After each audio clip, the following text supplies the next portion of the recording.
பயோமிமெட்டிக் restoration already நான் சொல்லியிருந்தேன். அதுக்கு லேசர் ரொம்ப ஹெல்ப்ஃபுல்லாக இருக்குது அப்படின்னு. அது லேசர் மட்டும் யூஸ் பண்ணவும் முடியாது. லேசரோட சில மெட்டீரியல்ஸ் யூஸ் பண்ணால் தான் அது நமக்கு யூஸ்ஃபுல்லாக இருக்கும்.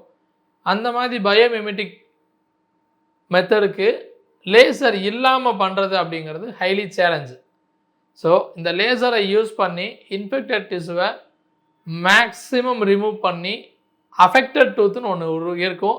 அதையுமே இந்த லேசரை யூஸ் பண்ணி ரிமூவ் பண்ணுறப்ப அந்த யூஸ் பண்ணுற பயோமிமெட்டிக் மெட்டீரியல் வந்து டூத்தில் நல்லா ரியாக்ட் பண்ணி பெயின்லெஸ்ஸாக, அதாவது ஒரு ரூட் கேனல் பண்ண வேண்டிய டூத்தையே பெயின்லெஸ்ஸாக நம்மளால் சேவ் பண்ணுறதுக்கு இந்த ஆல்ட்ரிசல் லேசர் நமக்கு ரொம்ப யூஸ்ஃபுல்லாக இருக்குது.